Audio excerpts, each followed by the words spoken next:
ওকে, আজকে আমরা মানে আজকের বেশিরভাগ পড়াটা একটু বোরিং লাগতে পারে, অনেকগুলা বিক্রিয়া লিখতে হবে। আর এগুলা হচ্ছে আয়ন শনাক্তকরণ বিক্রিয়া। সো আমি এমনি বুঝাবো, একটু পেইন লাগতে পারে। আহ, আমি যখন পড়ছি তখনও পেইন লাগছে, মনে রাখা একটু টাফ। আমি লিখে দিব যাতে সোজা লাগে, ওভাবেই লিখে দিব। তবে এগুলা মানে সহজেই ভুলে যাবে, এটাই খুব স্বাভাবিক, বারবার পড়া লাগবে আর কি। আর ভুলে গেলেও এত পেইন নেওয়ার কিছু না, এটা আবার দেখলে, এই বারবার প্র্যাকটিস করলে জিনিসটা হবে। কয়েকটা বিক্রিয়া তো এটা অ্যাকচুয়ালি এই আমাদের যে আমরা পড়ে আসলাম, ওই দ্রাব্যতা গুণফল, সেটারই অ্যাপ্লিকেশন একটা, যে দ্রাব্যতা গুণফল গুলো আমরা এইটা কোথায় কোথায় আমাদের কাজে লাগতেছে। তো এরকম কিছু আগে কয়েকটা জিনিস লিখি। একটা হচ্ছে দ্রাব্যতা গুণফল নীতির প্রয়োগ। গুণফল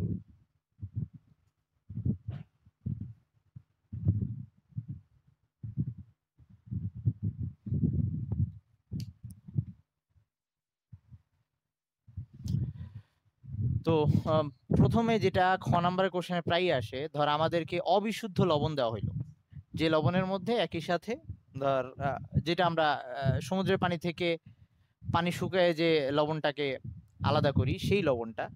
তো অবিশুদ্ধ লবণ।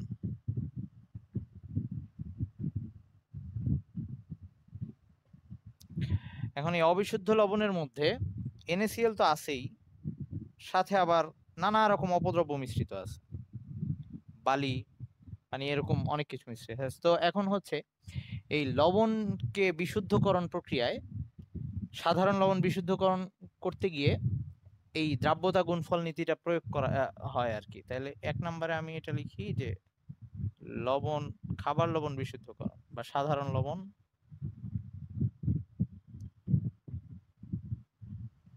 এটা খ নাম্বারের জন্য আসে, যে কেন লবণ বিশুদ্ধকরণ করতে গিয়ে গাঢ় HCl যোগ করা হয়, এরকম লেখা।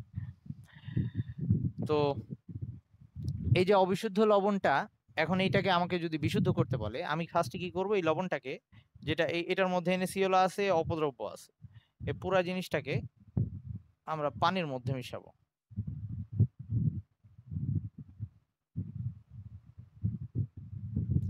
তো পানির মধ্যে যদি মিশাই, এখানে NaCl যতগুলো আছে সেগুলো সব Na প্লাস আর Cl মাইনাস হয়ে যাবে।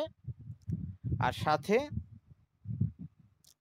এখন এই যে অবিশুদ্ধ লবণ যেটা, সেটার মধ্যে NaCl ছাড়াও আরো সমুদ্রের পানিতে KCl থাকতে পারে, বা আয়োডাইড আরো ধর এরকম পটাশিয়াম আয়োডাইড থাকতে পারে, মানে আরো অনেক লবণ মিশ্রিত থাকতে পারে, এখানে আরো অনেক আয়ন থাকতে পারে, বা ক্যালসিয়াম ম্যাগনেসিয়াম আয়নও থাকতে পারে। এরকম যদি থাকে, তো আমরা কি করব, এই NaCl এটার সাথে তাহলে এইটা প্লাস ওই অন্যান্য আয়ন, এই অপদ্রব্য সব আর কি, এই অপদ্রব্যের মধ্যে এগুলা সব আছে আর কি, আবার বালি এইসব আছে, ধর বালি।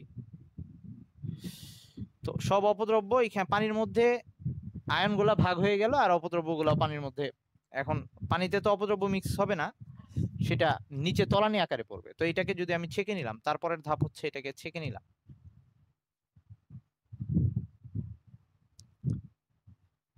ছাকলে এখানে ধর Na প্লাস আছে, Cl মাইনাস আছে, আরো ধর আয়োডাইড আয়ন আছে, ওয়ালাইকুম আসসালাম, আরো বিভিন্ন আয়ন আছে, ধর এরকম। তো আমি এখন চাচ্ছি কি, আমার শুধু দরকার, আচ্ছা ছেঁকে নিলাম আর হচ্ছে তাপ দিলাম, দুইটা একবারে লিখলাম আর কি। তো এরপর এখন আমার শুধু দরকার, এই যে তাহলে তাপ দিলে এখন এটা সম্পৃক্ত দ্রবণ হয়ে গেছে আর কি, সম্পৃক্ত NaCl এর দ্রবণ।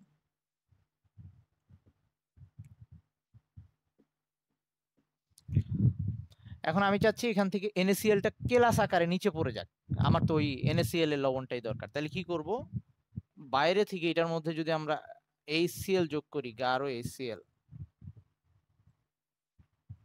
গাঢ় HCl যোগ করলে কি হবে, ওই যে সময়ায়ন প্রভাব, এই যে এখানে Cl কে পাঠাই দিছি, মানে দ্রাব্যতা গুণফল যেটা আর কি, এই Cl পাঠাই দিলে NaCl এর আয়নিক গুণফল বেড়ে যাবে, এবং এক সময় NaCl এর KSP কে অতিক্রম করবে, এবং NaCl গুলা এই NaCl কেলাসিত হবে। হ্যাঁ, NaCl কেলাস। এটা বিশুদ্ধ। তাহলে এই প্রক্রিয়ায় আমরা খাবার লবণকে বিশুদ্ধ করি। তো এটা একটা প্রয়োগ। তাহলে কি করলাম, ফার্স্টে লবণটা নিয়ে পানিতে মিশানোর পরে পানির মধ্যে লবণগুলা আয়নিত হয়ে যাবে, বিভিন্ন লবণ থাকতে পারে, আর অপদ্রব্যগুলো তলানি আকারে পড়বে। তাহলে ওটাকে ছেঁকে নিলাম, তারপর সেটাকে তাপ দিলাম, তাপ দিলে দ্রবণটা একটু ঘন হইলো বা সম্পৃক্ত হইলো। এবার ওটার মধ্যে বাইরে থেকে HCl যোগ করলে NaClটা নিচে তলানি আকারে কেলাস আকারে পড়বে, ওটা ছেঁকে নিলে আমি বিশুদ্ধ NaCl পেয়ে যাবো। তো এটা খ নাম্বারের জন্য মাঝে মাঝে আসে, এটা বই থেকে বর্ণনা পড়বে, আমি ওইভাবে যা লিখলাম আসলে তাই। ওকে, আচ্ছা, একই সাথে 9-10-এ পড়ছিলি সাবান উৎপন্ন করার সময় এর সাথে সাবানায়ন বিক্রিয়ায় ওখানে ছিল যে সাবান উৎপন্ন করার পর এর মধ্যে NaCl যোগ করা হয়, খাদ্য লবণ যোগ করলে সাবান উপরে ভেসে উঠে, এরকম ছিল। তো ওই ক্ষেত্রে সাবানের যে অধক্ষেপটা উৎপন্ন হয় সেটা আমরা কিভাবে করি সেটা একটু দেখাই। তো এটা মুছবো, সবার লেখা হয়েছে?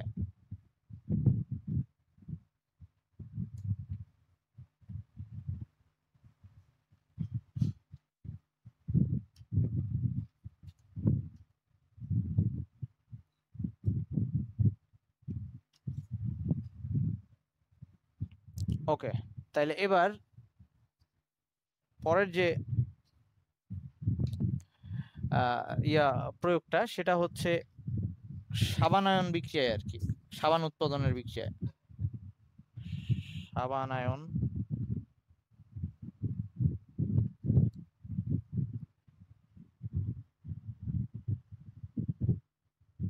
প্রক্রিয়ায়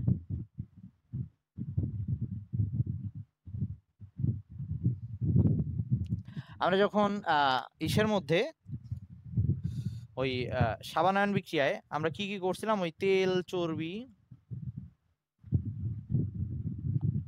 এটার সাথে যোগ করলে সোডিয়াম হাইড্রোক্সাইড যোগ করছিলাম। তো তখন কি হয়েছিল, সাবান আর গ্লিসারিন এরকম উৎপন্ন হয়েছিল। তো সাবান প্লাস, আচ্ছা, সাবান আর গ্লিসারিন প্রথমে যেটা উৎপন্ন হলো এর মধ্যে সাবানটা RCOONA, আমি শুধু সাবানটাকেই দেখাচ্ছি, হ্যাঁ, আর সাথে যা আছে তো আছে। এই জিনিসটা তখন পানির মধ্যে, এটার সাথে গ্লিসারিনও থাকে, গ্লিসারিনও দ্রবীভূত হয়ে থাকে, এটা হচ্ছে পানি। তো পানির মধ্যে এটা আছে। এখন আমি যদি সাবানটাকে তলানি আকারে নিচে ফেলতে চাই, মানে এখন হচ্ছে দ্রবীভূত হয়ে আছে, তো বা তলানি আকারে নিচে পড়বে না, যদিও উপরে ভাসবে, কিন্তু অধক্ষেপ আর কি, সেটা অধক্ষেপ উপরে ভাসুক বা তলানি আকারে নিচে পড়ুক, সেটা অধক্ষেপ মানে সলিড হয়ে যাচ্ছে। উপরে ভাসার রিজন হচ্ছে ওই দ্রবণটা সাবানের তুলনায় ঘন হয় বেশি NaCl যোগ করার পর। তো এখন আমি এটার মধ্যে বাইরে থেকে যদি NaCl যোগ করে দিই, খাবার লবণ যোগ করে দিই, তাহলে এই যে Na+ এখানে এসে KSP এর ওই RCOONA এটার KSP কে অতিক্রম করে ফেলবে এই দুইটার আয়নিক গুণফল, এই দুইটা আয়নের ঘনমাত্রার গুণফল KSP এর চেয়ে বেশি হয়ে যাবে। তো তখন এই সাবানটা বা RCOONA এটা অধক্ষেপ আকারে উৎপন্ন হবে।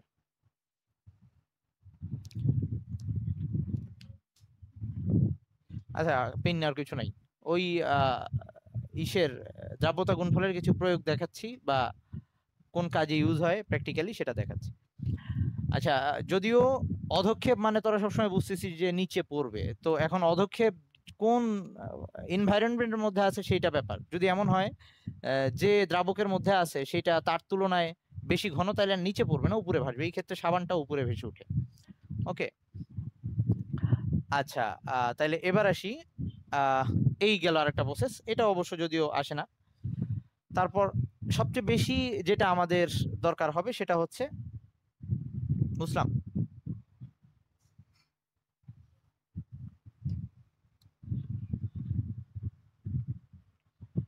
আয়ন শনাক্তকরণে। ওকে, আয়ন শনাক্তকরণ।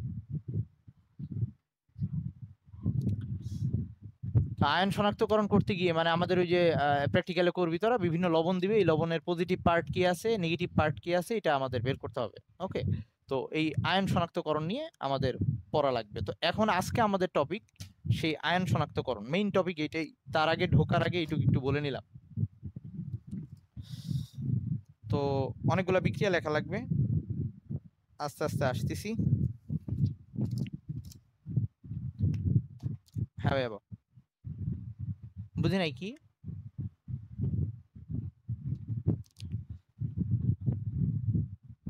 না, তোর কিচ্ছু চিন্তা করা লাগবে না, এখন যেটা বলতেছি সেটা বুঝলেই হবে, সো পেন নেওয়ার দরকার নেই। আচ্ছা, এখন হচ্ছে আমাদের লবণ শনাক্তকরণ, অথবা বলতে পারি আয়ন শনাক্তকরণ, মানে লবণের মধ্যে যে আয়ন আছে সেটা। তা আমরা এর আগেও লবণের মধ্যে কোন আয়ন আছে সেটা একবার নির্ণয় করছিলাম, সেটা ছিল শিখা পরীক্ষার মাধ্যমে, সেটাকে শুষ্ক পরীক্ষা বলা হয়তো, ওখানে পানি কোনো দরকার ছিল না। তো আজকে যেটা করব আমরা সেটা হচ্ছে সিক্ত পরীক্ষা, মানে এখানে সরি দ্রবণ ইউজ করা হবে, এরকম সিক্ত পরীক্ষা, বা এটাকে ওয়েট টেস্ট বলা হয়।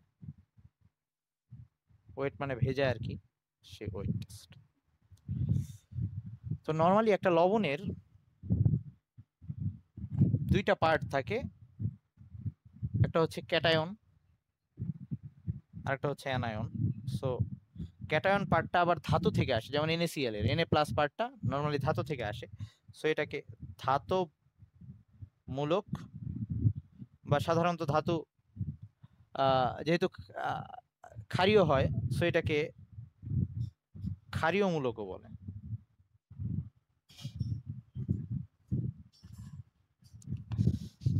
আর আরো কিছু নেগেটিভ, লবণের যে নেগেটিভ পার্টটা সেটা হচ্ছে অ্যানায়ন,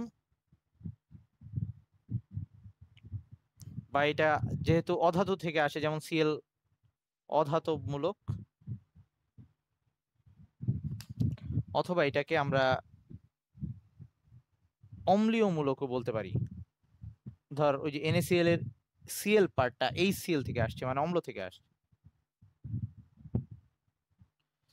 তো এখন এইটার কয়েকটা আয়নের উদাহরণ লিখে দিচ্ছি, যেমন ক্যাটায়ন হইতে পারে Na plus, K plus, zinc 2 plus, copper 2 plus, Fe 2 plus, Fe 3 plus,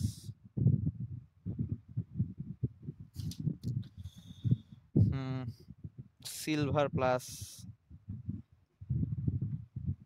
তারপর হচ্ছে NH4 প্লাস, এইসব, এগুলো সব পজিটিভ পার্ট। আর নেগেটিভ গুলা কি কি হইতে পারে? Cl মাইনাস, SO4 2 মাইনাস, ওই যে Br মাইনাস, I মাইনাস, তারপর হচ্ছে কার্বনেট, নাইট্রেট, এইগুলা হইতে পারে। তো আমরা এখন আজকে এই আয়নগুলা শনাক্ত করব কিভাবে সেটাই দেখব।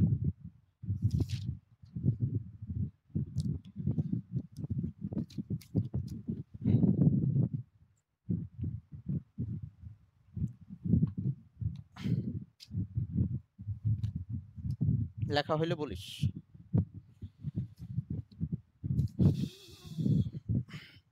আচ্ছা, মুছলাম।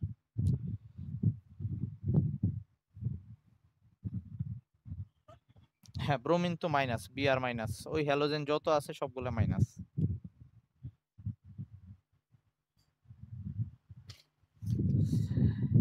এখন এই আমাদের আয়ন শনাক্ত করার জন্য প্রথমে যে কাজ করা লাগবে, এই প্রথম কাজ হচ্ছে আমরা একটা মূল দ্রবণ বানাই নিব। মানে আমাদের তো পরীক্ষায় একবার লবণ দিবে, বা ল্যাবে তুই ফার্স্টে তোকে একটা লবণ দেওয়া হবে। এখন তুই ওই এক লবণ ইউজ করে একটা দ্রাবক একটা বিক্রিয়ক যোগ করে দেখলি যে হইলো না, সেটা ওই আয়ন না। এখন ওই লবণ একবার ইউজ হয়ে গেলে আবার নিবে, এরকম করে যদি বারবার স্টুডেন্টদের লবণ দিতে হয়, তাহলে প্রত্যেকটা কলেজের আলাদা করে একটা লবণের ফ্যাক্টরি নেওয়া লাগবে, তো সেটা পসিবল না, তো খরচ বাঁচাইতে হবে। তো এই জন্য যেটা করা হবে, তোকে একবারই লবণ দেওয়া হবে, তুই ওই লবণটাকে দ্রবণ বানায় নিয়ে তারপর ওই দ্রবণ থেকে একটু একটু করে নিয়ে ইউজ করবি। তো যে দ্রবণটা বানায় নিব সেটার নাম হচ্ছে মাতৃদ্রবণ। ওকে, তাহলে প্রথম হচ্ছে আমাদের মূল দ্রবণ বা মাতৃদ্রবণ বলে, হ্যাঁ, মূল দ্রবণ প্রস্তুতি। তো আমাকে যে নমুনা লবণটা দিল সেইটা দিয়ে আগে দ্রবণ বানাই নিব। তো এখন এই দ্রবণ বানাইতে হলে কয়েকটা ধাপ আছে। আমি ফার্স্টে যে লবণটা দিল সেটাকে নরমাল পাতিত পানি, যেটা ডিস্টিল ওয়াটার বলে, মানে বিশুদ্ধ পানি, ঠান্ডা পানি, তার মধ্যে লবণটাকে মেশানোর চেষ্টা করব। যদি দ্রবণ হয়ে যায় তাহলে ওটাই শেষ। যদি না হয় ওটাকে একটু তাপ দেব, অনেক তাপ না, জাস্ট একটু, মানে আর কি জাস্ট তাপমাত্রাটা হয়তো কক্ষ তাপমাত্রা 25 আছে, ওটাকে একটু বাড়ায় 35 বা 40 এরকম নেব আর কি। ওকে, বা 30 আছে, 40-এর এর উপরে যাব না। তো এই তার মানে একটু হালকা গরম পানির মধ্যে আমি ট্রাই করলাম যে ওইটা দ্রবীভূত হয় কিনা। তারপরেও যদি না হয়, তার মধ্যে লঘু HCl অ্যাড করব। মানে হচ্ছে ঠান্ডা পানি নিয়ে, ঠান্ডা পানির মধ্যে ইয়াটা দিয়ে, লবণটা দিয়ে তার মধ্যে লঘু HCl অ্যাড করব। এটাতেও যদি না হয়, ওই যে ওই লঘু HCl যেটা অ্যাড করছি ঠান্ডা পানিরটা, ওটাকে এবার গরম করে দেখব। এই চারটার মধ্যেই তাদের হয়ে যাবে যদি ইয়া হয়। তো এই যে কোনো একটা ধাপে যদি দ্রবীভূত হয়ে যায় তাহলে ওটাই আমাদের দ্রবণ। আমাদের প্রথম কথা হচ্ছে লবণটাকে দ্রবণীয় করে নিতে হবে। তাহলে এই চারটা ওয়ের আমরা যে কোনো একটা ওয়ে ইউজ করতে পারি। যে এক হচ্ছে, এটার কিন্তু যেখানে এসে হয়ে যাবে সেখানে থেমে যাব, মানে সবগুলা করা লাগবে এরকম না। প্রথমে হচ্ছে আমরা শীতল মানে ঠান্ডা আর কি, পাতিত পানি মানে হচ্ছে যেটার মধ্যে একদম পুরো বিশুদ্ধ পানি, ডিস্টিল ওয়াটার বলে। শীতল পাতিত পানিতে নমুনা লবণ দ্রবীভূত করা।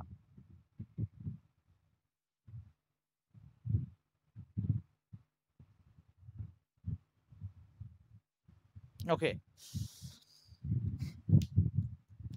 যদি এটা না হয়, না হইলে কিন্তু সেকেন্ড ধাপ, মানে আমরা ওখানে হয়ে গেলে ওখানেই থেমে যাব।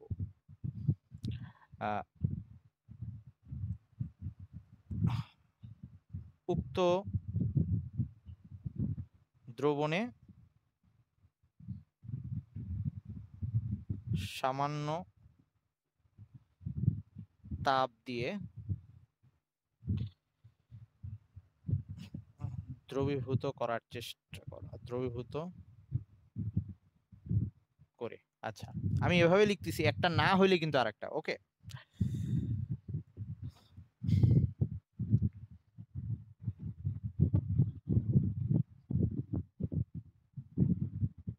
শীতল পাতিত পানিতে, মানে ঠান্ডা পাতিত পানি, ডিস্টিল ওয়াটার পানিতে নমুনা লবণ দ্রবীভূত করে। ওকে, যদি এইটা না হয়, এই এভাবে যদি দ্রবীভূত না হয়, তাইলে আমরা সেকেন্ড স্টেপে যাব, ওই দ্রবণটাকে গরম করব। ওকে, তো তাতেও যদি না হয়, 3 নম্বরে হচ্ছে এবার আমরা ঠান্ডা পানি, আচ্ছা এভাবে লিখি, নমুনা প্লাস ঠান্ডা পানি, ঠান্ডা পাতিত পানি আর কি, ঠান্ডা বলতে আর কি নর্মাল আর কি, শীতল, আবার ঠান্ডা মানে ফ্রিজ করে নেওয়া লাগবে এরকম কিছু, প্লাস লঘু HCl। ওইটাতে তাপ দিয়েও যদি না হয়, তাহলে নমুনা কে আবার নিয়ে শীতল পানির মধ্যে নিয়ে তারপরে লঘু HCl দিলাম। এখন ওটাতেও হইলো না, লাস্ট হচ্ছে নমুনা এই শীতল পাতিত পানি, আর শীতল লিখবো না, এখানে লিখতেছি পাতিত পানি প্লাস লঘু HCl প্লাস তাপ, আর একটু তাপ দিয়ে দেখলাম দ্রবীভূত হয় কিনা। এই 4 ধাপের যে কোনো এক ধাপে অবশ্যই দ্রবীভূত হয়ে যাবে, আর প্রথমটাই হয়ে গেলে আর পরের গুলো করা লাগবে না এরকম। এই যে দ্রবীভূত হইলো, এটা হচ্ছে আমার মূল দ্রবণ। তো ওই মূল দ্রবণটা বা স্টক সলিউশন বলে, ইংলিশটা হচ্ছে স্টক সলিউশন বা মজুদ দ্রবণ, যেটাকে আমি রেখে ওটা থেকে নিয়ে নিয়ে কাজ করব। তো ওটা আমি আমার সুবিধা মতো বানিয়ে নিব, সেটা আমি 25 ml বানিয়ে নিতে পারি, 50 ml বানিয়ে নিতে পারি, এটা আমার ইচ্ছা, আমি কিরকম টেস্ট করতে চাই। হ্যাঁ, মানে যদি এটা না হয়, হ্যাঁ তখন তুই কি করবি, করার জন্য আবার নমুনাটা নিয়ে শীতল পাতিত পানি দিয়ে লঘু HCl দিবি। ওকে, হ্যাঁ আরেকটা নিবি। ওকে, মানে নমুনা, না না, পুরা লবণটাকে তো আগে দ্রবীভূত করবি না, অল্প করে নিবি আর কি। তোকে কাগজের উপরে দেওয়া হবে লবণ, পুরাটা নিবি না, অল্প অল্প করে নিবি। হ্যাঁ, লবণ তোকে একবারই দেওয়া হবে ল্যাবে। কেন মিলতেছে না?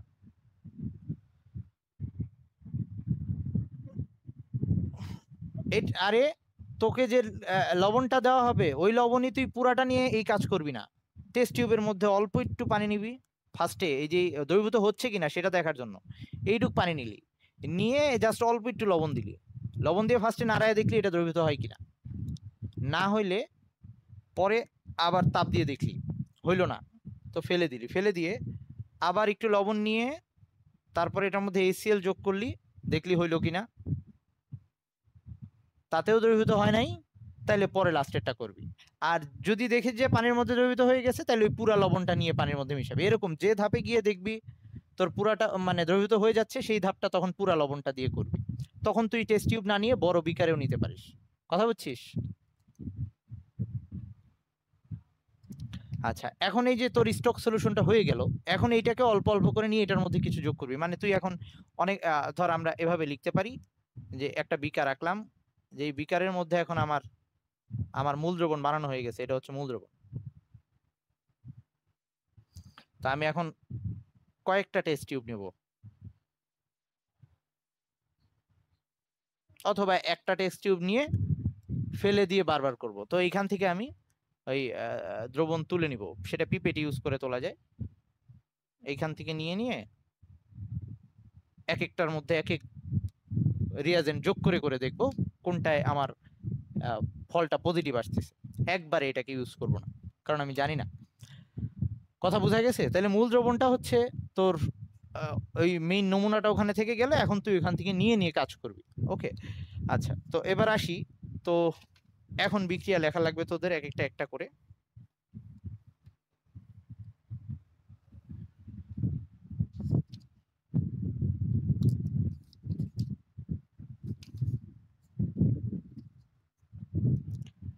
তাহলে এবার প্রথমে হচ্ছে দেখাচ্ছি কপার 2+ আয়ন শনাক্তকরণ। হ্যাঁ, কপার 2+, যে দ্রবণের মধ্যে কপার 2+ আয়ন আছে কিনা এটা আমি কিভাবে বুঝবো। তো সেটার জন্য ধাপগুলো আগে লিখি আমি। প্রথমে ওই নমুনা দ্রবণ নিলাম। হ্যাঁ, ওই যে নমুনা, আই মিন মূল দ্রবণও লিখতে পারি, মূল দ্রবণের যে পার্ট ওখানে নিছি, মূল দ্রবণ নিলাম। এটা 2 থেকে 3 ml নিলেই হয়। হ্যাঁ, 2 থেকে 3 ml, তার মানে তুই বানাই নিলি বেশি করে, তারপরে 2 থেকে 3 ml নিলি। এটা নিয়ে এটার মধ্যে ফার্স্টে আমরা অ্যামোনিয়াম হাইড্রোক্সাইড অ্যাড করব। Ammonium hydroxide, ammonium hydroxide add করব। যদি অ্যাড করি ফার্স্টে, যদি কপার 2+ থেকে থাকে তাহলে এরকম কাহিনী হবে। ফার্স্টে হালকা নীল অধক্ষেপ পড়বে এই ইয়ার মধ্যে, টেস্ট টিউবের মধ্যে নিচে হালকা নীল কালারের অধক্ষেপ পড়বে, ওই দ্রবণটা হালকা নীল হয়ে যাবে আর কি।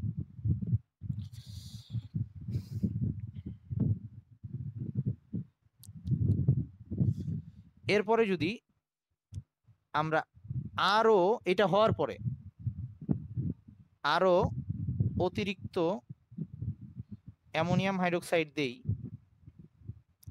তখন যে অধক্ষেপটা দ্রবীভূত পড়ছিল সেটা এবার দ্রবীভূত হয়ে যাবে এবং দ্রবণটা গাঢ় নীল হয়ে যাবে। তাইলে গাঢ় নীল, বা এটাকে আরেকটা নাম হচ্ছে প্রুসিয়ান ব্লু। প্রুসিয়ান ব্লু, আমি কিন্তু বিক্রিয়া লিখিনি, এটা প্রসেস লিখলাম। প্রুসিয়ান ব্লু দ্রবণ উৎপন্ন হবে, মানে ওই অধক্ষেপটা দ্রবীভূত হয়ে যাবে।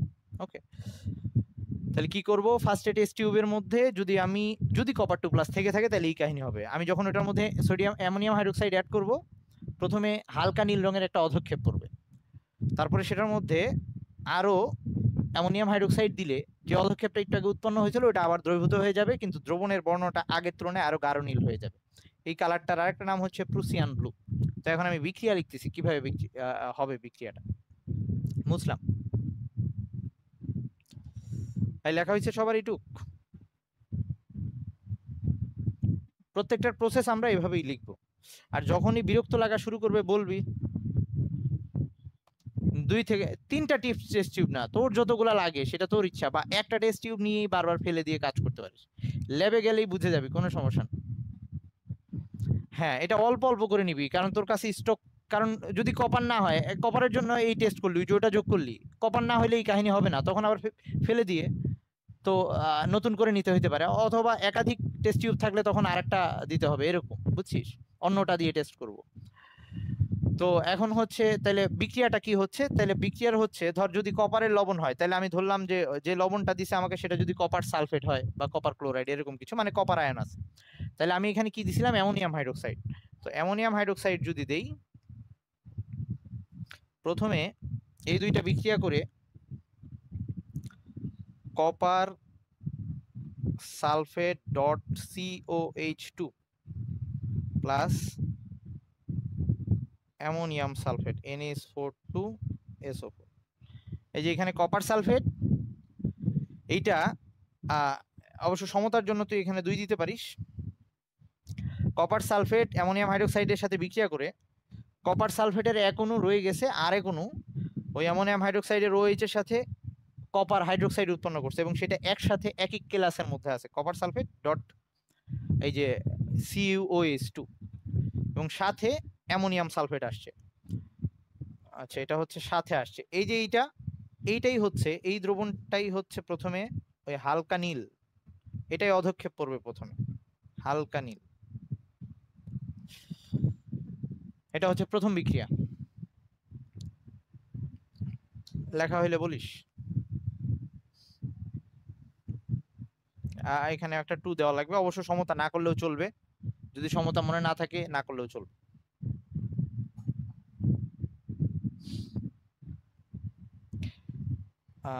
এইবার যেটা উৎপন্ন হয়েছে আমাদের, এটার মধ্যে আরো অ্যামোনিয়াম হাইড্রোক্সাইড দিব, তার মানে উৎপন্ন হয়েছে এই জিনিসটা, এইটার সাথে আবার অ্যামোনিয়াম হাইড্রোক্সাইড দিব। আমি কিন্তু এটা মুছতেছি, লেখা হইলে বলিস। আচ্ছা, এই সাইডে মুছলাম, যেটা উৎপন্ন হয়েছে এটাকে আবার লিখতেছি, কপার সালফেট ডট CuOH2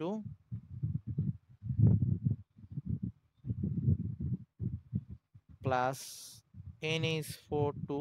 আমাদের সময় এটা 9-10-এই ছিল, ওকে, আমি SSC-তেই আমরা এটা পড়ছিলাম। তোদের এগুলা অল্প করে ওই যে অ্যাসিড খার চ্যাপ্টারটাতে একটু দেওয়া ছিল, এই কালার আসবে এই কালার আসবে, কিন্তু ডিটেলস ছিল না। আচ্ছা, এই যে এই জিনিসটাকে আবার লিখলাম, ওটার মধ্যে কি দিচ্ছি এবার, আবার অ্যামোনিয়াম হাইড্রোক্সাইড দিচ্ছি। তো আবার এটার মধ্যে অ্যামোনিয়াম হাইড্রোক্সাইড দিলে এইবার ওই অধক্ষেপটা দ্রবীভূত হয়ে যাবে, দ্রবীভূত হয়ে এরকম একটা যৌগ উৎপন্ন হবে, যেটাকে জটিল যৌগ বলে।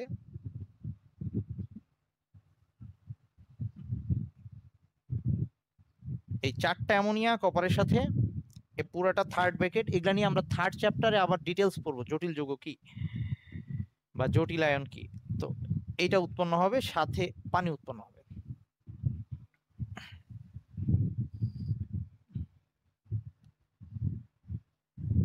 ওকে, তো এখন এই যে যৌগটা উৎপন্ন হয়েছে, এইটার কালারটা হবে গাঢ় নীল, এটা কিন্তু দ্রবীভূত হয়ে যাবে, গাঢ় নীল দ্রবণ। এই যৌগটার নাম হচ্ছে, 4টা অ্যামোনিয়া আছে, তো এটাকে এভাবে বলে টেট্রা,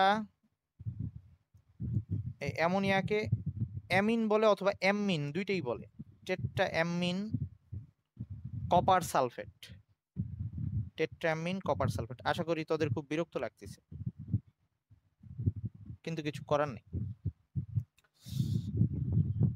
টেট্রা মানে 4টা, 6টা থাকলে হেক্সা, এই যে অ্যামোনিয়াকেই অ্যামিন আকারে লেখে যখন, অথবা অ্যামিনো লেখা যায়, টেট্রা অ্যামিনো কপার সালফেট, সমস্যা নেই, একটা লিখলেই হয়। ওয়ালাইকুম আসসালাম, এত লেট করে ফেলি যে।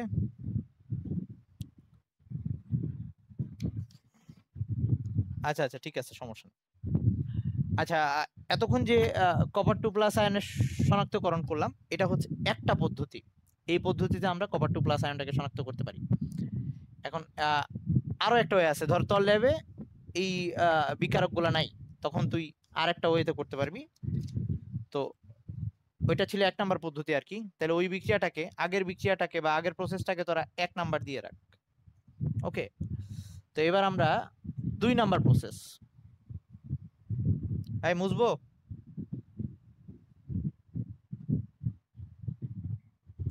ওকে, তো কপার 2+ আয়ন শনাক্ত করার জন্য 2 নাম্বার প্রসেস। কেউ চাইলে এভাবে না করে ওটাও করতে পারে। মানে এই একাধিক প্রসেস জানা থাকার কেন দরকার, সেটা হচ্ছে পরীক্ষায় তো উদ্দীপকে বাধ্য করবে ওই যে কোনো ওই একটা প্রসেস দিয়ে করতে। মানে তুই চাইলে নিজের ইচ্ছা মতো কখনো দেওয়া যাবে, কখনো আবার বাধ্য করবে ওটা দিয়ে দেওয়া লাগবে। সো প্রসেসগুলো জানা থাকা উচিত, মানে বিকারক উল্লেখ করে দিবে যে এটা দিয়ে করতে হবে, এরকম একটা অবস্থা। তো আমরা কপার 2+কে আরেকটা ওয়েতে করতে পারি, শনাক্তকরণ করতে পারি। সেটা হচ্ছে প্রতিবারই এক কাজ, মূল দ্রবণ নিব, নিয়ে এটার মধ্যে সোডিয়াম হাইড্রোক্সাইড অ্যাড করব। আর মূল দ্রবণ 2-3 ml, ওইটা আমি বারবার লিখতেছি না, সরি সোডিয়াম হাইড্রোক্সাইড না, এটা পটাশিয়াম Fe, নাম বলে দিচ্ছি, K4FeCN6। এই যৌগটার নাম হচ্ছে পটাশিয়াম, বা দন্ত স দিয়েও লেখা যায়, পটাশিয়াম ফেরো সায়ানাইড। এটা যদি যোগ করি তাহলে লালচে বাদামি অধক্ষেপ পড়বে যদি কপার আয়ন থেকে থাকে।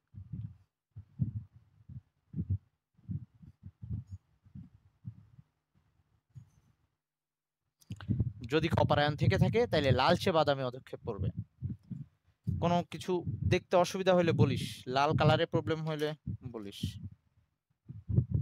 আচ্ছা, এখন আসি, তো আগের মতোই মূল দ্রবণ নিলে, তো এখন যদি ধর দ্রবণে কপার সালফেট দিয়ে আরেকবার আগের বার দেখাইছিলাম, এবার ধর কপার নাইট্রেট দিয়ে দেখাই, যে কোনো কপারের লবণ, কপার 2+ থাকলেই হয়েছে। তো এটার সাথে যখন আমরা এই K4FeCN6 দিচ্ছি,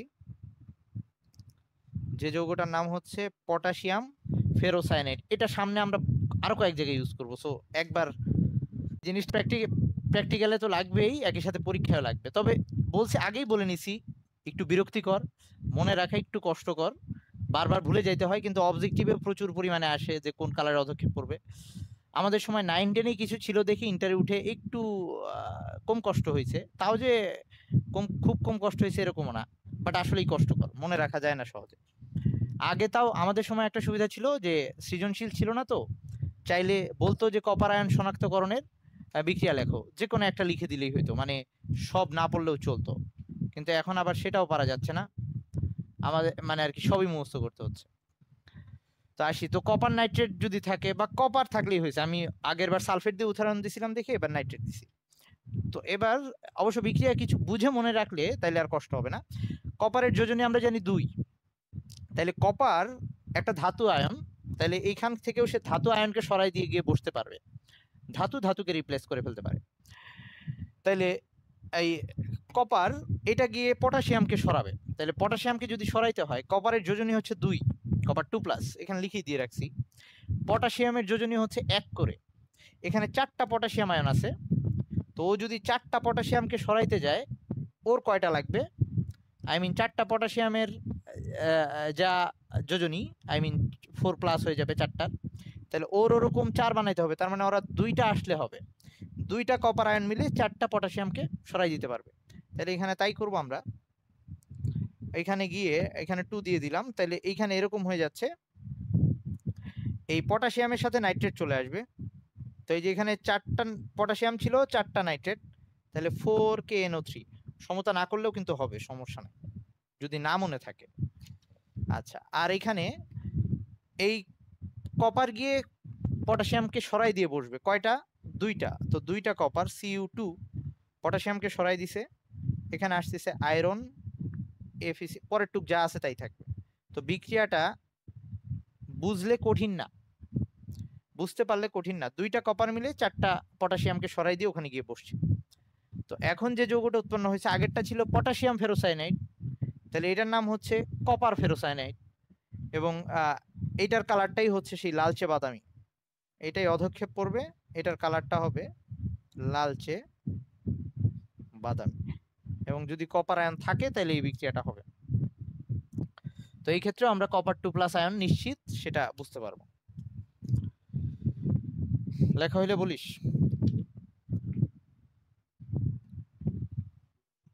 ওকে, এবার আরেকটা ধাতব আয়নে চলে যাচ্ছি, সেটা হচ্ছে অ্যালুমিনিয়াম। এটার জন্য একটাই পরীক্ষা অবশ্য। ওকে, মুছলাম।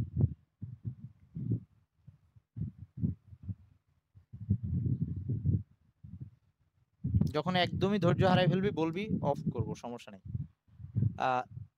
তো আমাদের প্রথমটা কপার গেল, এবার 2 নাম্বার হচ্ছে অ্যালুমিনিয়াম 3+ আয়ন শনাক্ত করব।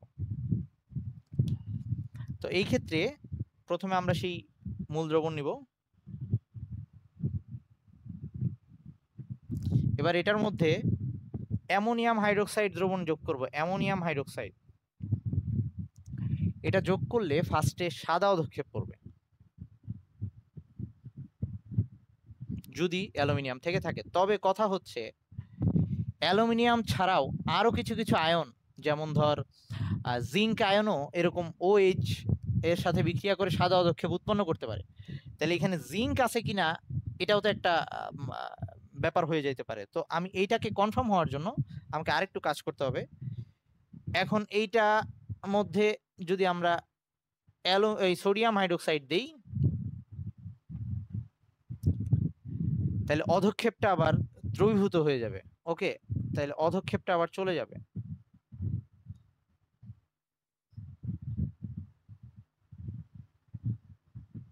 অধক্ষেপ দ্রবীভূত হয়।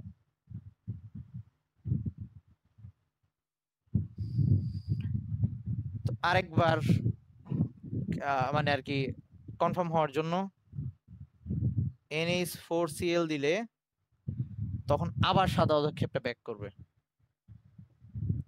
আশা করি খুবই পেইন লাগতেছে। তাহলে প্রথমে দ্রবণের মধ্যে অ্যামোনিয়াম হাইড্রোক্সাইড দিলাম। হ্যাঁ, প্রথমে সাদা অধক্ষেপ পড়বে, কিন্তু ওই সাদা অধক্ষেপটা বলছি যে আরো অনেক আয়ন থেকেও আসতে পারে। সো এই জন্য এটা অ্যালুমিনিয়াম, এটা কনফার্ম হওয়ার জন্য এর মধ্যে যদি আমরা সোডিয়াম হাইড্রোক্সাইড দেই, অধক্ষেপটা দ্রবীভূত হয়ে যাবে, এবং পরবর্তীতে যে অধক্ষেপটা দ্রবীভূত হয়ে গেল, মানে পুরা দ্রবণটা ক্লিন হয়ে গেল, তার মধ্যে আবার NH4Cl দিলে আবার সেই সাদা অধক্ষেপ ব্যাক করবে। এরকম হইলে আমরা কনফার্ম হব যে এখানে অ্যালুমিনিয়াম ছিল। তাহলে এখানে বিক্রিয়া 3টা হচ্ছে, মানে প্রথমবার এটা দিলাম, পরের বার ওটা 3টা বিক্রিয়া।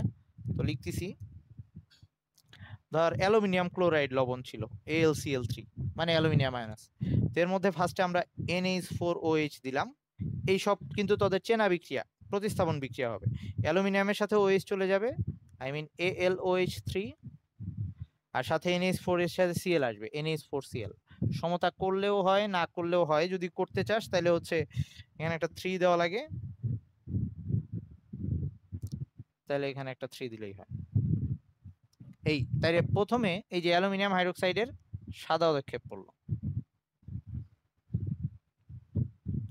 এবার সেকেন্ড ধাপে ওই যে এইটার মধ্যে যদি আবার এমন এই সোডিয়াম হাইড্রোক্সাইড দিই, তাহলে এই AlOH3, এটার মধ্যে যদি আমরা সোডিয়াম হাইড্রোক্সাইড দেই NaOH, এখন তাদের 9-10 এর একটা পরিচিত বিক্রিয়া যেটা হচ্ছে Al2O3, অ্যালুমিনিয়াম অক্সাইড। এটা একটা উভধর্মী পদার্থ, এটা প্রমাণ করতে দিত, বা এটা উভধর্ম দেখায়, অ্যাসিড ক্ষার দুইটা ধর্মই দেখায়। ওখানে এরকম একটা বিক্রিয়া ছিল। আচ্ছা, যদিও ওখানে তোরা Al2O3 লিখতি, এখানে এখানে AlOH3, কিন্তু যে যৌগটা উৎপন্ন হয়েছে সেটা ওইটাই NaAlO2, সোডিয়াম অ্যালুমিনেট। নামটা মনে পড়ে কিনা তোদের? সোডিয়াম অ্যালুমিনেট অ্যাকোয়াস, সাথে পানি উৎপন্ন হবে। তো এই যে এবার এই যে অধক্ষেপটা ছিল সেটা দ্রবণীয় হয়ে গেল। ওকে, মানে অধক্ষেপটা আবার নাই হয়ে যাবে, পরিষ্কার হয়ে যাবে। ফাইনাল এই যে অ্যাকোয়াস, এটা দ্রবণীয় হয়ে গেছে, বা এখানে লিখে দিতে পারিস দ্রবণীয়। এখন ফাইনাল এটার মধ্যে যদি আমরা NH4Cl দিই, 3 নাম্বার বিক্রিয়াটাকে আমি উপরে লিখতেছি।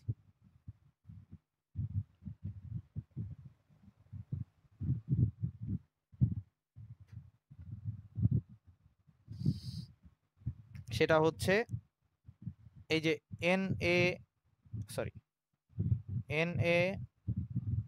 NaAlO2 প্লাস H2O, মানে অবশ্যই এটা অ্যাকুয়াস লিখলেও হয়, H2O না লিখলেও চলে। এটার মধ্যে যদি আমরা NaH4Cl দিই, এখানে অ্যাকুয়াস লিখে দিলাম, প্লাস NaH4Cl, এটা দিলে আবার আগের পদক্ষেপটা ফিরে আসবে, মানে এই অ্যালুমিনিয়াম হাইড্রোক্সাইড হয়ে যাবে LOH3,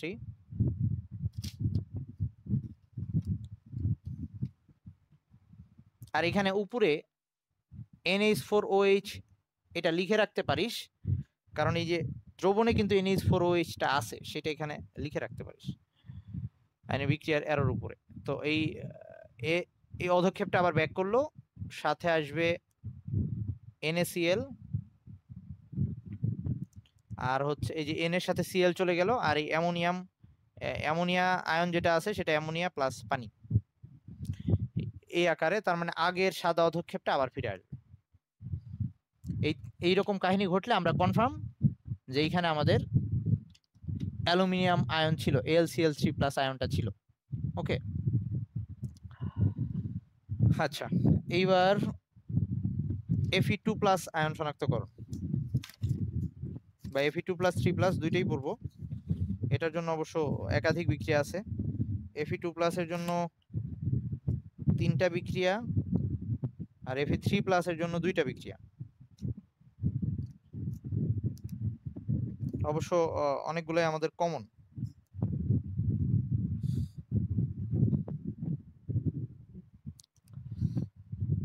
ওকে, তো এবার Fe2 প্লাস আয়ন মানে আয়রন,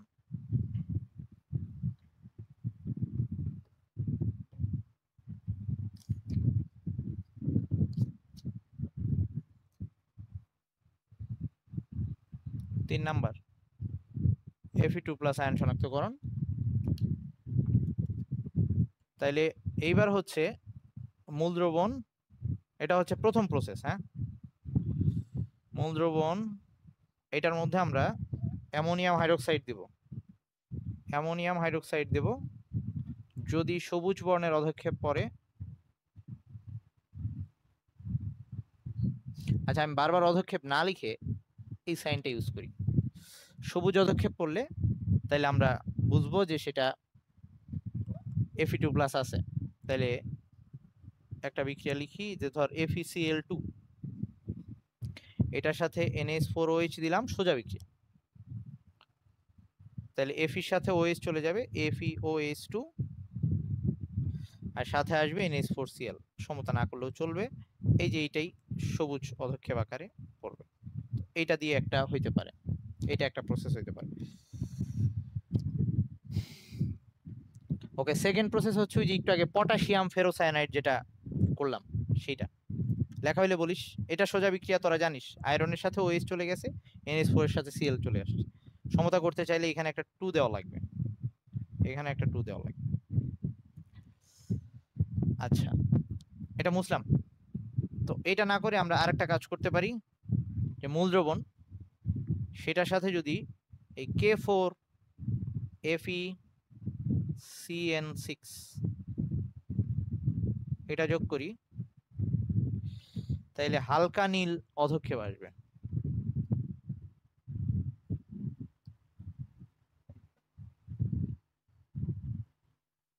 হালকা নীল অধক্ষেপ আসবে। ওকে, তাইলে এইবার এটার সাথে আমি K4FeCN6,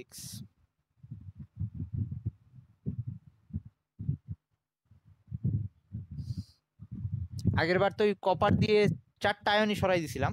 তো এই ক্ষেত্রে যে বিক্রিয়াটা হয়, এই ক্ষেত্রে আয়রন, একটা আয়রনই গিয়ে ওখানে পটাশিয়ামকে সরাবে। তাহলে একটা আয়রনের যোজনী হচ্ছে 2 করে, তাহলে একটা আয়নের যোজনী যদি 2 হয়, তাহলে ও পটাশিয়ামকে সরাইতে পারবে 2টা, আর 2টা রয়ে যাবে। তাহলে দেখতে এরকম হবে, এই আয়রন গিয়ে এখানে বসলে সে 2টা পটাশিয়ামকে সরাই দিবে, বাকি 2টা রয়ে যাবে, কারণ ওর যোজনী 2। সো K2 থেকে যাবে, আর FeCN6 থেকে যাবে, আর সাথে ওই যে 2টা যে পটাশিয়াম চলে গেছিল সেই 2টাই এইটার সাথে চলে আসবে, 2KCl। সো বিক্রিয়া বুঝে লিখলে সোজা, কঠিন কিছু না। আয়রন গিয়ে যেহেতু 2 যোজনী, 2টা পটাশিয়ামকে সরাইছে, আর 2টা রয়ে গেছে, তো এটাই সেই হালকা নীল কালারের আসবে।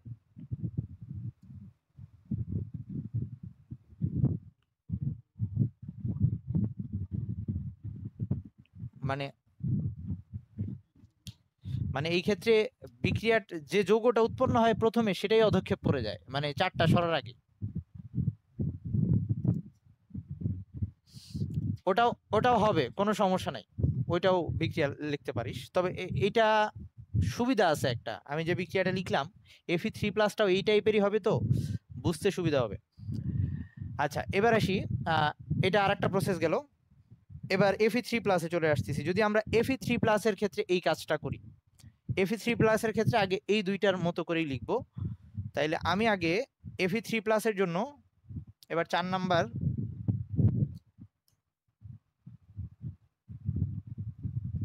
Fe3+,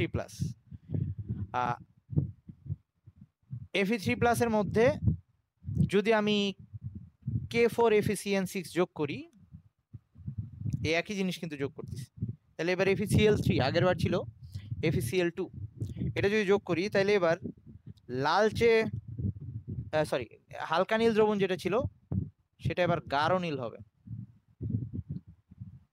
গাঢ় নীল দ্রবণ উৎপন্ন হবে, গাঢ় নীল দ্রবণ উৎপন্ন হবে। আগের বার অধক্ষেপ উৎপন্ন হয়েছিল, গাঢ় নীল দ্রবণ উৎপন্ন হবে। এইবার ওই যে কেন আগের বারের বিক্রিয়াটার সাথে এটাকে মিলিয়ে লিখে পড়া যায়, এই জন্য আমি এভাবে লিখছি। দেখ এবার কি চেঞ্জ, আয়রনের যোজনী 3, তাহলে ও পটাশিয়াম 3টাকে সরাই দিতে পারবে, পটাশিয়ামের যোজনী যেহেতু 1 করে, তাহলে আয়রন এখানে এসে বসলে একটা পটাশিয়াম থেকে যাবে, তাহলে দেখতে এরকম হবে FeK, তারপর FeCN6 প্লাস KCl। যদি সমতা করতে চাই তাহলে এখানে 3 আছে, তো এখানে একটা 3 দিয়ে দিলেই হবে। এই যে এখান থেকে 3টা পটাশিয়াম সরে গেছে, 3টা Cl কে নিয়ে গেছে, এটা অ্যাকুয়াস মানে এটা দ্রবণ হবে গাঢ় নীল। তার মানে তুই Fe2+ আর Fe3+ কে একসাথেই মনে রাখতে পারতিস। আচ্ছা এবার ওই যে Fe2+ এর মধ্যে যেমন অ্যামোনিয়াম হাইড্রোক্সাইড দিছিলাম প্রথম যে বিক্রিয়াটা, এটার মধ্যে অ্যামোনিয়াম হাইড্রোক্সাইড দিয়ে বিক্রিয়াটা করা যাবে। এটা হচ্ছে এটার 2 নাম্বার প্রসেস। এখানে যদি আমরা অ্যামোনিয়াম হাইড্রোক্সাইড দিই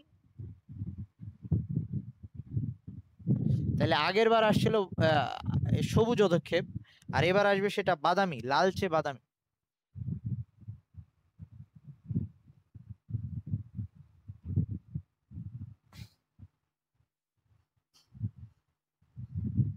তোদের কি ঘুম আসতেছে নাকি মাথা গরম হয়ে গেছে না? ওকে আচ্ছা, লাল আরে এত পেন নিস না, আমি তো বললামই যে এটা আমারও কঠিন লাগছে, তো আমার যা কঠিন লাগছে সেটা তোর কাছে কঠিন লাগবে, এটা খুবই স্বাভাবিক। আচ্ছা শোন, মানে ব্যাপারটা হচ্ছে যে তোর এই জিনিসগুলা একদম পরীক্ষার হলে ঢোকার আগেও দেখতে হইতো, তাতেও ভুলে যেতাম, মানে আসলেই বিরক্তিকর। এবং আমি আমার স্টুডেন্টদের সাজেস্ট করতাম এভাবে যে এগুলা এখন না পড়ে, এখন পড়লে বারবার ভুলে যাবি, তো এখন 2-1 বার লিখলি, যেটুকু মনে থাকলো থাকলো, তাহলে পরীক্ষার আগে আবার দেখতে, কারণ খুব একটা মনে রাখা যায় না সহজে। তবে ওই যে এভাবে মিলায় পড়লে কিছু মনে থাকবে অবশ্যই, সব ভুলে যাবে না, কিন্তু অনেকগুলা বিক্রিয়া তো একসাথে মনে রাখতে গিয়ে সমস্যা হয়ে যায়। তো FeCl3 ঠিক আগের মতোই বিক্রিয়া হবে, FeOH এর সাথে চলে যাবে, আসবে FeOH3 প্লাস, এখানে যদি 3 দেই সমতার জন্য তাহলে 3NH4Cl, সমতা না করলেও প্রবলেম নাই। তো এইবার এটার কালার আসবে লালচে বাদামি, আর আগের বার এটা আসছিল FeOH2 সবুজ আসছিল।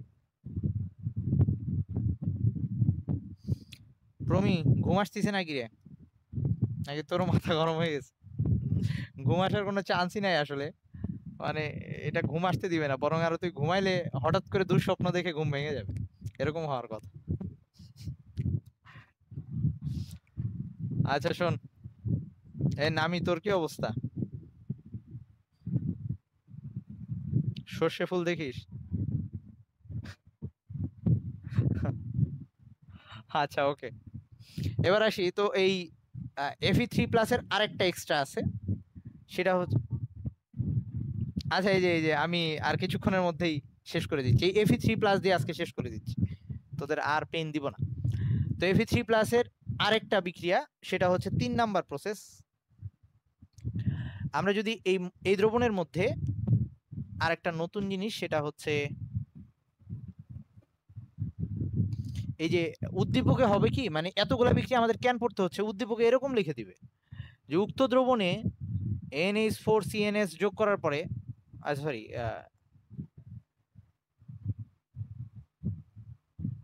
এটাও লেখা যায়, সমস্যা, CNS যোগ করার পরে এই কালারের অধক্ষেপ পড়ছে, এখন তুমি ওই বিক্রিয়াটা লেখো। মানে যদি খালি বলে দিত যে উক্ত আয়নটা শনাক্তকারী একটা বিক্রিয়া লেখো, তাহলে তুই তোর ইচ্ছা মতো একটা লিখে দিতে পারবি। কিন্তু যে উদ্দীপকে এরকম দিয়ে তোকে বাধ্য করবে, তোর সবগুলা জানা না থাকলে তখন আবার তুই পারবি না। তো এটার নাম হচ্ছে ammonium thiocyanate. Ammonium thiocyanate, ammonium. তবে আমি বলতেছি যে পড়ার সময় এইটা মাথায় রাখবি, যেটা আমিও পারতাম না, আমিও ভুলে যেতাম। সো তুই ভুলে যাবি, এটা খুবই স্বাভাবিক। সো পেন নেওয়ার দরকার নাই। এটা যোগ করলে তখন একদম পুরা ব্লাড রেড, আই মিন রক্ত লাল বর্ণের দ্রবণ উৎপন্ন হবে, কিন্তু অবজেক্টিভে থায়োসায়ানেট, থায়োসায়ানেট। হ্যাঁ, আচ্ছা, এইসব বিক্রিয়াগুলো, এগুলো কিন্তু অ্যাডমিশনেও আসে অবজেক্টিভে, কোন কালার কি হবে। সো বিরক্তিকর, কিন্তু আসে। সো এই জন্য জানা থাকতে হবে, কিছু করার নেই। সো এই পুরা সবগুলা শনাক্তকরণের মধ্যে একটাই আছে রক্ত লাল বর্ণ, সো এটাকে একটু মনে রাখিস। তো এখন বিক্রিয়া লিখতেছি, তাহলে ধর FeCl3, এটার সাথে যদি অ্যামোনিয়াম থায়োসায়ানেট এটার বিক্রিয়া হয়, তাহলে হবে Fe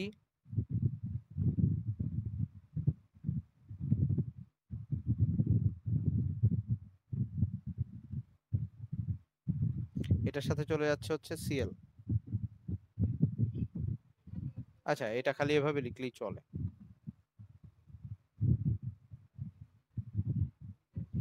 আয়রন থায়োসায়ানেট আর সাথে হচ্ছে NH4Cl।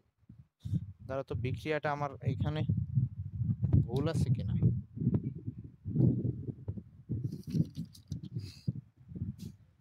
না, ঠিক আছে। ওকে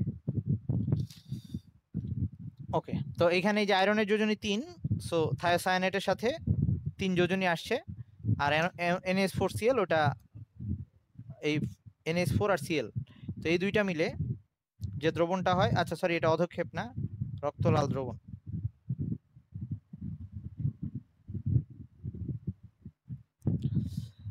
তো আজকে এই পর্যন্তই থাকুক। পরের দিন, এখন আমাদের অনেকগুলো আয়ন বাদ আছে, সেগুলা পড়তে হবে, আবার নেগেটিভ আয়ন বাদ আছে। সো পরের দিনও এরকম আরো বিক্রিয়া লেখা লাগবে।